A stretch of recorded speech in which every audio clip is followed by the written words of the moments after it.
Hello बच्चों, मैं आपके लिए लेके आई हूँ एनसीईआरटी बेस्ड पीवाईक्यू। हम सबको पता है कि हमारे नीट के एग्ज़ाम अब बहुत पास आ गए हैं, तो हमें पीवाईक्यू लगाने बहुत ही ज़्यादा ज़रूरी है। तो मैं अवेलेबल करा रही हूँ आपको पीवाईक्यू। तो चलो स्टार्ट करते हैं। चैप्टर है हमारा जैव प्रौद्योगिकी के उपयोग। ओके, बिना टाइम वेस्ट किए हुए हम क्वेश्चन स्टार्ट करते हैं। क्वेश्चन है हमारा, मानव इंसुलिन के दो पॉलीपेप्टाइड आपस में किसके द्वारा संयोजित होते हैं? ए सहसंयोजी बंध, बी डाइसल्फाइड सेतु, सी हाइड्रोजन बंध, डी फॉस्फोडाइएस्टर बंध। बताइए इसमें से कौन सा ऑप्शन हमारा करेक्ट है? इसमें करेक्ट है हमारा ऑप्शन बी, डाइसल्फाइड सेतु। ओके, नेक्स्ट क्वेश्चन, मानव लसीकाणुओं में डीएनए के खंडों को प्रविष्ट कराने के लिए आमतौर पर वाहक के रूप में निम्न में से किसका उपयोग किया जाता है? ए रिट्रोवायरस, बी टीआई प्लाज्मिड, सी लैम्डा फेज, डी पीबीआर 322। बताइए इसमें से कौन सा ऑप्शन हमारा करेक्ट है? इसमें करेक्ट है हमारा ऑप्शन ए रिट्रोवायरस। आप मुझे कमेंट में टीआई प्लाज्मिड का उपयोग किसमें किया जाता है वाहक के रूप में वो बताएंगे। ओके, नेक्स्ट क्वेश्चन, भारत में आनुवांशिक रूप से संशोधित जीवों के सार्वजनिक उपयोग व सुरक्षा संबंधी आकलन करने के लिए उत्तरदायी संगठन है? ए भारतीय आयुर्विज्ञान अनुसंधान परिषद ICMR, ऑप्शन बी वैज्ञानिक और औद्योगिक अनुसंधान परिषद CSIR, ऑप्शन सी आनुवांशिक हेरफेर अनुसंधान समिति RCGM, ऑप्शन डी आनुवांशिक अभियांत्रिकी स्तुति समिति GEAC। तो जल्दी से चेक कीजिए और बताइए हमारा कौन सा ऑप्शन करेक्ट है। इसमें करेक्ट है हमारा ऑप्शन डी। यहाँ पर मैं लिख देती हूँ HW ताकि आपको याद रहे, हमें इसको कमेंट करना है। ओके, नेक्स्ट क्वेश्चन, बीटी विष हेतु क्या सत्य है? ए संबंधित बेसिलस में प्रतिविष हैं, ऑप्शन बी निष्क्रिय प्राकविष कीट के आहार नाल में सक्रिय रूप में बदल जाता है, option C BT protein bacillus में सक्रिय विष के रूप में उपस्थित होता है, ऑप्शन डी सक्रिय विष कीट को बांझ करने के लिए इसके अंडाशय में प्रवेश करता है और इस प्रकार इसके गुणन को रोकता है। तो बताइए इसमें से हमारा कौन सा ऑप्शन करेक्ट है? इसमें हमारा ऑप्शन करेक्ट है ऑप्शन बी, निष्क्रिय प्राकविष की कीट की आहार नाल में सक्रिय रूप में बदल जाता है। ओके, चलते हैं नेक्स्ट क्वेश्चन पर। बीटी विष के मानव के लिए विषाक्त नहीं है क्योंकि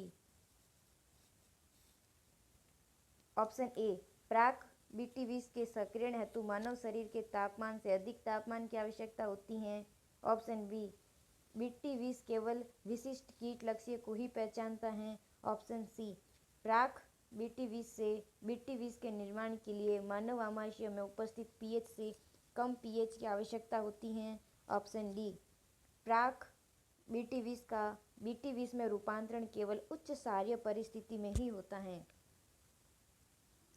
यस, बताइए हमारा कौन सा ऑप्शन यहाँ पर करेक्ट है?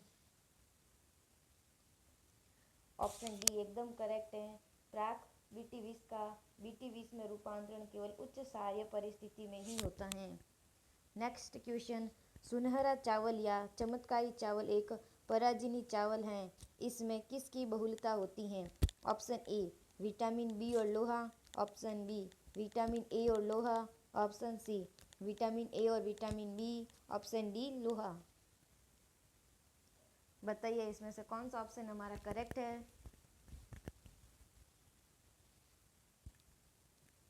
इसमें हमारा करेक्ट है ऑप्शन बी विटामिन ए और लोहा। चलते हैं नेक्स्ट क्वेश्चन पे। पारजिनी बीटी कपास पादप के संबंध में निम्न में से कौन सा कथन गलत है? गलत कथन बताना है हमें। ऑप्शन ए बेसिलस थ्योरेंजिनेसिस जीवाणु द्वारा आक्रमण के कारण होने वाली फसल की हानि कम हो जाती हैं। ऑप्शन बी, लेपिडोप्टेरॉन कीट द्वारा हमले के कारण होने वाली फसल की हानि कम हो जाती हैं। ऑप्शन सी, कपास के खेतों में कीटनाशी रसायनों के उपयोग में कमी हो जाती है। ऑप्शन डी, अच्छी गुणवत्ता युक्त कपास का उत्पादन होता है। यस, तो बताइए हमारा कौन सा ऑप्शन यहाँ पर करेक्ट है। हमारा ऑप्शन ए एकदम करेक्ट है। बेसिलस थ्यूरिनजेनेसिस जीवाणु द्वारा आक्रमण के कारण होने वाली फसल की हानि कम हो जाती है। ओके, चलते हैं नेक्स्ट क्वेश्चन पे। एक द्विबीजपत्री पादप में क्राउन गाल रोग उत्पन्न होता है जब ऑप्शन ए, एक्रोबैक्टीरियम ट्यूबिफेसियस पादप के संपर्क में आता है। ऑप्शन बी, एक्रोबैक्टीरियम राइजोजेंस पादप के संपर्क में आता है। ऑप्शन सी, टीआई प्लाज्मिड के डीएनए का एक विशिष्ट भाग पादप गुणसूत्र के साथ एकीकृत हो जाता है। ऑप्शन डी, आरआई प्लाज्मिड से डीएनए का एक विशिष्ट भाग पादप गुणसूत्र के साथ एकीकृत हो जाता है। बताइए इसमें से कौन सा ऑप्शन हमारा करेक्ट है।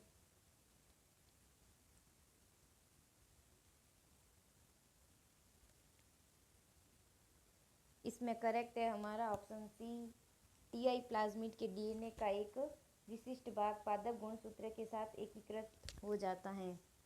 Okay, next question. प्रयोगशाला जीवों में जीन थेरेपी द्वारा आनुवंशिक रोगों का इलाज सफलतापूर्वक कैसे होता है। ऑप्शन ए, दोषपूर्ण जीन को सुधारने हेतु एक्स किरणों का अनावरण। ऑप्शन बी, दोषपूर्ण जीन के स्थान पर कार्यक्षम जीन को रख देना। ऑप्शन सी, जीनों का मौखिक वितरण। ऑप्शन डी, दोषपूर्ण जीन को सुधारने हेतु चिकित्सीय औषधियों का उपयोग। यस, तो हमारा कौन सा ऑप्शन यहाँ पर करेक्ट है।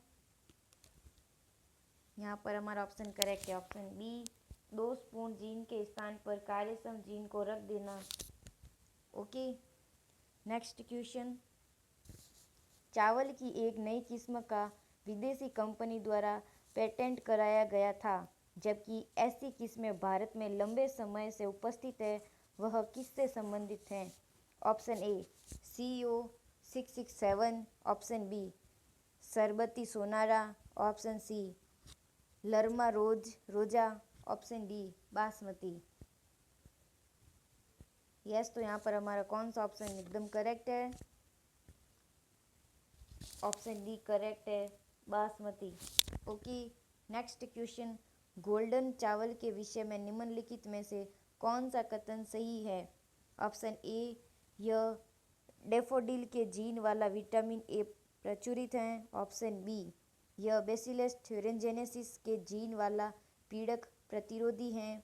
ऑप्शन सी, एक्रोबैक्टीरियम वेक्टर का उपयोग कर विकसित किया गया है और यह शुष्कता सहनशील है। ऑप्शन डी, चावल की एक साथ किस्म में जीन निवेशन के कारण इसके दाने पीले हैं। बताइए इसमें से कौन सा ऑप्शन हमारा करेक्ट है। यहाँ पर करेक्ट है हमारा ऑप्शन ई, यह डैफोडिल के जीन वाला विटामिन ए प्रचुरित है ना। यस, तो चलते हैं नेक्स्ट क्वेश्चन पे। गोलब सलभ कृमि में बेसिलस थ्यूरिनजेनेसिस के बीटी आवेश को सक्रिय करने के लिए प्रोटॉक्सिन की सक्रियता किस से प्रेरित होती है। ऑप्शन ए, शरीर का तापमान। ऑप्शन बी, मध्यांतर की नमी वाली सतह। ऑप्शन सी, आंत की क्षारीय पीएच। ऑप्शन डी, आमाशय की अम्लीय पीएच। यस, तो इसमें बताइए हमारा कौन सा ऑप्शन करेक्ट है। यस, आपको पता होगा इसमें सी ऑप्शन सही है, आंत की क्षारीय पीएच। ओके, चलते हैं नेक्स्ट क्वेश्चन पे। Next question. एडीए अल्पता के उपचार के पदों को सही क्रम में व्यवस्थित कीजिए। फर्स्ट, एडीए पूरक डीएनए युक्त लसीकाणुओं को रोगी में वापस डाला जाता है। सेकंड, रोगी के रुधिर से लसीकाणुओं को निकालकर शरीर से बाहर संवर्ध माध्यम में वृद्धि कराई जाती है। थर्ड, एक कार्यक्षम एडीए पूरक डीएनए को लसीकाणुओं में प्रविष्ट रेट्रोवायरस के उपयोग द्वारा कराया जाता है। तो यस, यहाँ पर बताइए कौन सा ऑप्शन हमारा सही है। यहाँ पर हमारा ऑप्शन चेक करते हैं।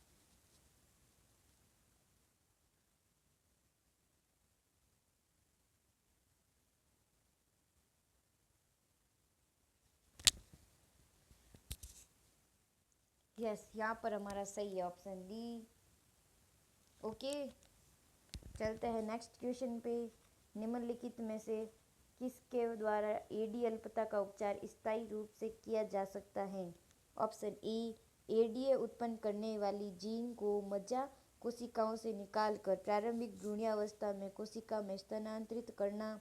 ऑप्शन बी, कार्यक्षम एडीए को वयस्क कोशिकाओं में डालना। ऑप्शन सी, या तो ए या बी। ऑप्शन डी, प्रतिरक्षा संदमक औषधियों के उपयोग द्वारा। तो आप बता सकते हैं इसमें से कौन सा ऑप्शन हमारा करेक्ट है।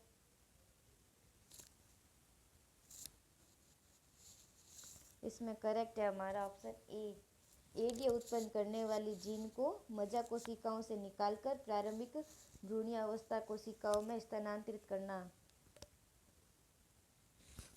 ओके, यही हमारा इसका उपचार होता है। नेक्स्ट क्वेश्चन, प्राक इंसुलिन में परिपक्वता के दौरान निम्न में से किस पेप्टाइड श्रृंखला को हटाया जाता है। Option A peptide. Option B peptide. Option C peptide. Option D A तथा C peptide.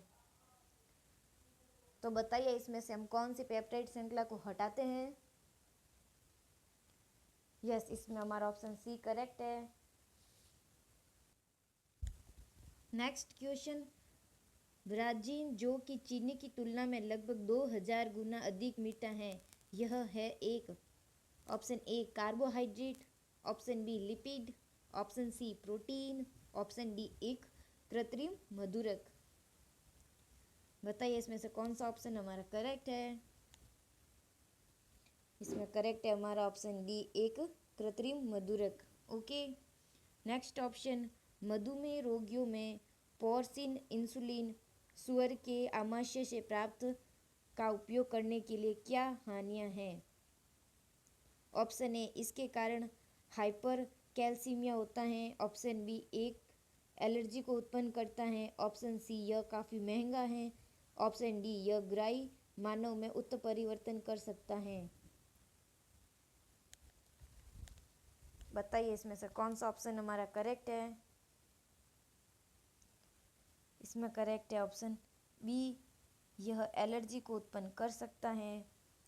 Next question, true और फॉल्स कथन की पहचान कीजिए और सही विकल्प का चयन कीजिए।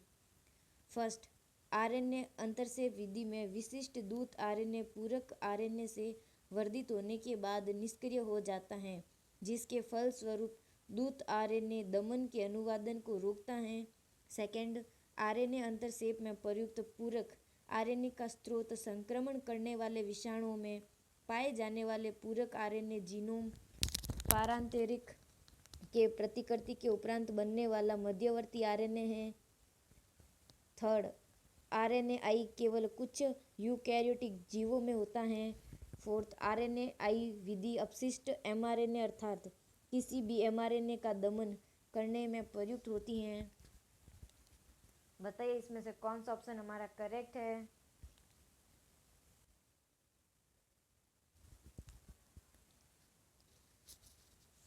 जल्दी से चेक कीजिए।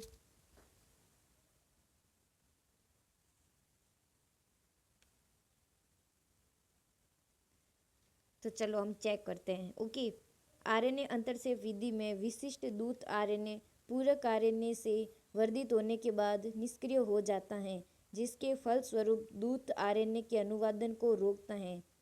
यह स्टेटमेंट ट्रू है या फॉल्स।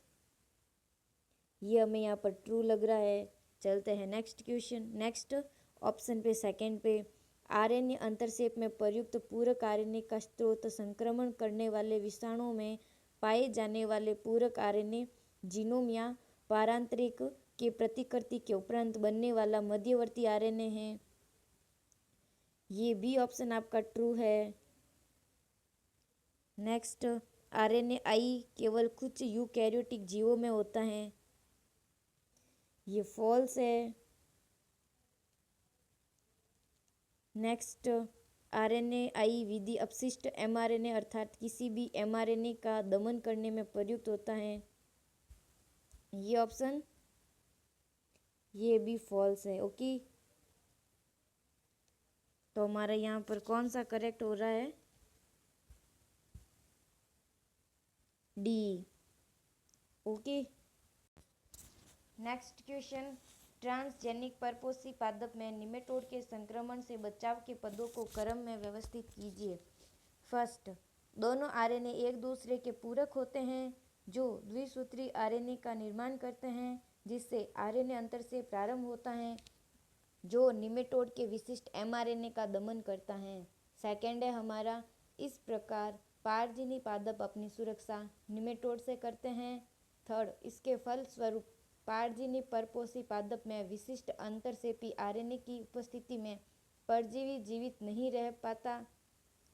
फोर्थ, एक्रोबैक्टीरियम संवाहकों का उपयोग करके सूत्रक्रमी विशिष्ट जीनों को परपोषी पौधों में प्रविष्ट कराया जा चुका है। डीएनए का प्रवेश इस तरह कराया जाता है कि यह परपोषी कोशिकाओं में सेंस और एंटीसेंस आरएनए का निर्माण कर सके। यस, इसको व्यवस्थित कीजिए और बताइए हमारा कौन सा ऑप्शन करेक्ट है।